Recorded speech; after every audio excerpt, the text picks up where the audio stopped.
tensions growing between the United States and North Korea. The American people should be concerned about a state that has developed a pretty good ICBM capability and is developing a pretty good nuclear reentry vehicle. And the U.S. Army is checking areas near the heavily fortified demilitarized zone for possible signs of underground tunnels dug by North Korea. U.S.-based website Defense News says top U.S. military officials who were recently in South Korea showed great interest in enhancing electronic warfare capabilities both in the skies and on the ground. The officials said the U.S. Army is doing its best to analyze North Korea's underground facilities where the regime stores missiles, artillery, and ammunition. The U.S. hopes to use electronic bandwaves to paralyze the operation of North Korean Army units. Major conflict, as the president referred to it, looked like. Here to break it down, we got former Green Beret commander and author of Warrior Diplomat, Lieutenant Colonel Michael Waltz. He's also a Fox News contributor. Good morning to you. Morning. Nice to have you. All right, we got North and South Korea. Right.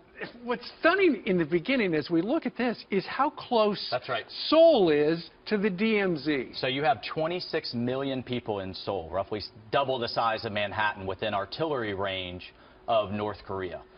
Where typically the North Koreans have pushed down over 20 to 30,000 artillery pieces down along this DMZ border. Right around here. That's right along there. And a number of them can hit. Can you imagine artillery flying into Manhattan and starting to impact a city the size of Seoul? So that's key to the military planning. Because it's only 35 miles away. That's right. All right, so let's take a look.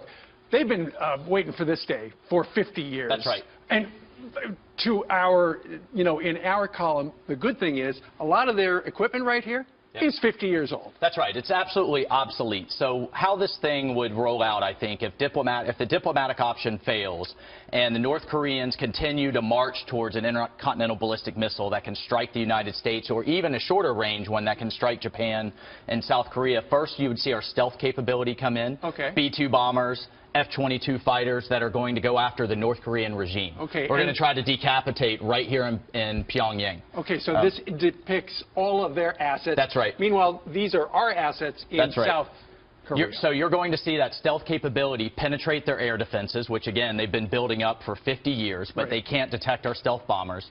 Try to take out the leader himself. Try to take out his key commanders. Take out that air defense capability and his nuclear capability. I'm confident we can do that. That will be followed by hundreds of cruise missiles between our submarines, the Carl Vinson, the destroyers, and then at the same time, cyber attacks, covert attacks, special operations attacks.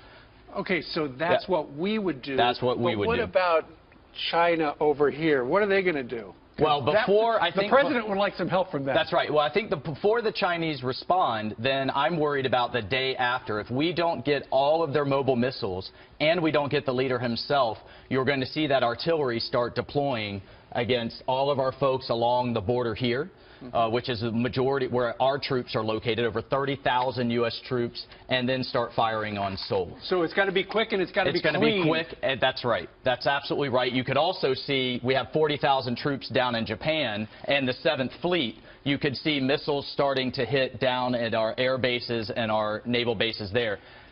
At that point, we could take the regime down, or does a protracted war ensue? And that's where I think you're going to see the Chinese get involved. If we have a collapse of the North Korean state, then that's a real problem with 25 million starving North Koreans. I would believe, I think I speak for the administration, that that state simply cannot have the ability to reach the homeland.